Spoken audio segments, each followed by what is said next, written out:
안녕하세요. 오늘은 주제가 독서입니다. 마녀가 빗자루를 타고 달 속으로 슉 날아가고 있습니다. 마당을 쓰는 건데요. 모든 능력을 가진 마녀는 왜 벤츠를 타지 않고 아주 불편해 보이는 빗자루를 타고 날아다녔을까? 생각해보면 역사 속에서 빗자루는 교통수단으로 사용된 적이 한 번도 없는데 말입니다. 그 이유를 한번 생각해 볼까요? 빗자루와 마녀는 굉장히 낯선 조합이죠. 옛날에도 지금에도 비현실적인 마녀의 이야기, 그리고 이 요가하고 있는 개구리, 왕자의 이야기, 우리는 왜 읽어야 할까요? 독서의 필요성 중에 하나는 빗자루와 마녀를 이어주는 상상력, 그리고 개구리와 왕자를 이어주는 상상력, 이런 것들을 보면서 아마도 상상하는 힘을 얻기 위해서이기도 합니다. 오늘의 강의 목표는 독서의 필요성과 중요성에 대해 여러분과 함께 깊이 생각해 보려고 합니다. 그저 중요하다고 또 필요하다고 무조건 생각해 왔던 독서가 과연 왜 중요하고 왜 필요할까요? 신기하게도 헤르만 헤세가 독서의 기술이라는 책을 썼더군요. 이 책에는 이런 시가 있어요. 이 세상 모든 책들이 그대에게 행복을 가져다 주지는 않아. 하지만 가만히 알려주지. 그대의 자신 속으로 돌아가는 길. 그대에게 필요한 건 모두 거기에 있지. 해와 달과 별. 그대가 찾던 빛은 그대 자신 속에 깃들어 있으니 그대가 오랫동안 책 속에 파묻혀 구하던 지혜. 펼치는 곳마다 환히 빛나니 이제는 그대의 것이리. 네, 요약을 해보면 책은 나를 나야 자신에게 돌아가게 한다. 그리고 거기에서 발견한 것은 모두 그 책을 읽는 나의 것이 된다. 뭐 이런 내용인 것 같아요. 그쵸?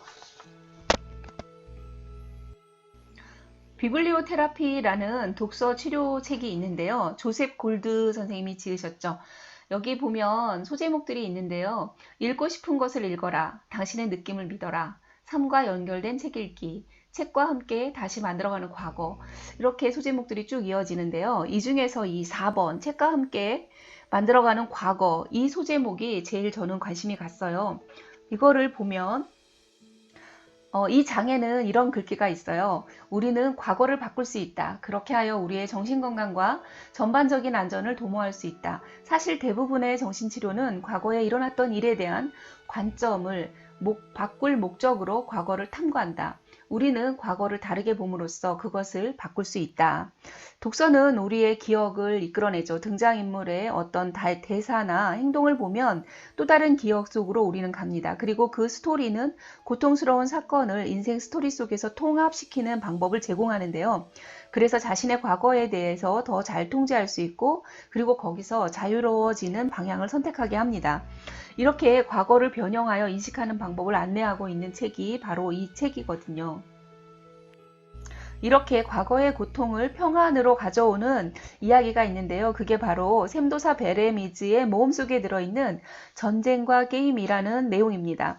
물론 다른 내용도 굉장히 좋아요. 그런데 이 전쟁과 게임은 체스가 생겨난 유래를 이야기하고 있는데요. 체스의 유래 이 이야기는 우리가 읽는 것과 그러니까 책을 읽는 것, 독서를 한다는 것과 아주 유사한 과정을 보여주는 내용입니다. 체스는 독서와 같이 과거를 변형하게 해주거든요. 다음은 대학입니다. 대학은 공부하는 순서가 나와 있습니다. 그리고 우리의 정신이 어떠한 과정을 거쳐서 고양될 수 있는지 알게 해주죠. 헤르만 헤세는 그의 책 독서의 기술에서 어떤 책을 읽어야 하는지 알려줍니다. 우리는 좋은 책을 읽어야 합니다.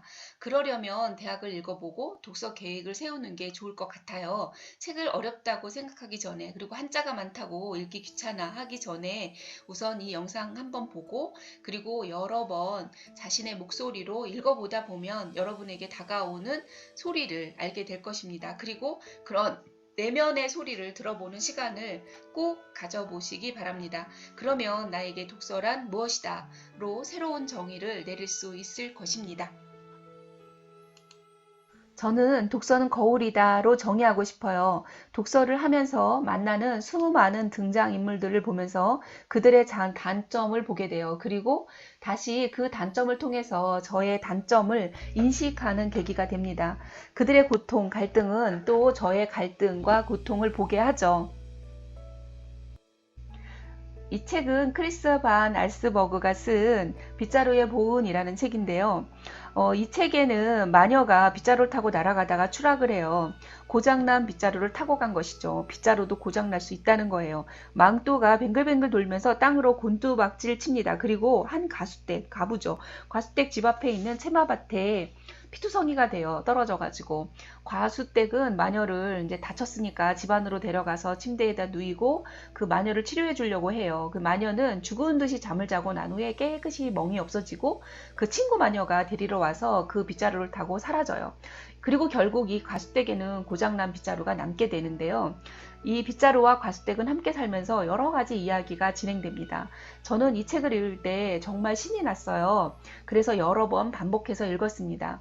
작년에 제가 차에 엔진이 고장 나갖고 남상주 IC 좀 못 간 부분에서 시동을 끄고 멈춰 섰어요. 그리고 온 몸에 그 식은땀이 나서 쥐어짜면 물이 흐를 정도의 땀이 나고 저는 그 사고가 난 후에 한동안 가슴에 이렇게 축구공만한 쇳덩어리가 이렇게 박혀가지고 움직일 때마다 통증이 있었는데요.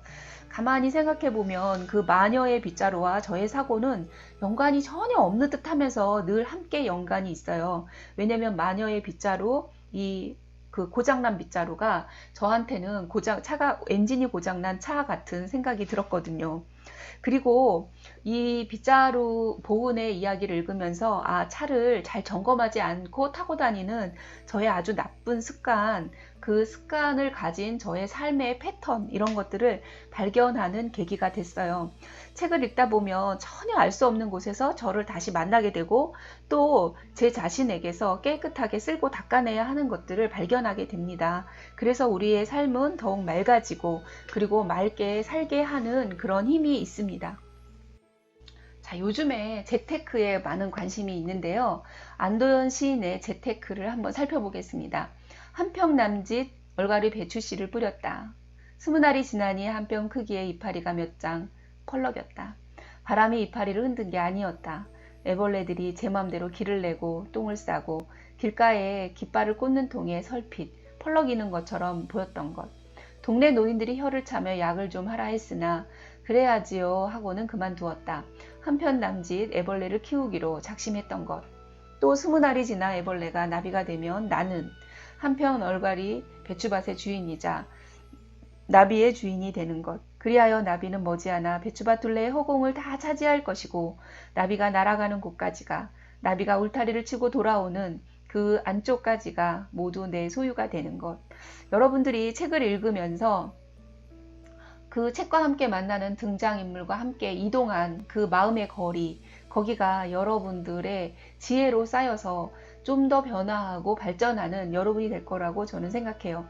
그리고 저도 이렇게 책을 읽으면서 무한한 상상 속으로 들어가다가 다시 제 일상으로 돌아오고 그리고 책을 통해서 다시 또 거울 보듯 나의 삶의 패턴들을 인식하면서 조금씩 조금씩 하루하루 맑고 깨끗해지고 성장하는 것, 그런 중에 있는 것 아닌가 하는 생각을 합니다. 여러분, 독서의 필요성 그리고 독서의 중요성에 대해서 좀 다시 생각해 보시고 그리고 책을 제가 소개한 이 여러 권들의 책들 중에서 마음에 끌리는 책을 읽으면서 독서에 대한 새로운 정의를 한번 해보셨으면 좋겠습니다. 감사합니다.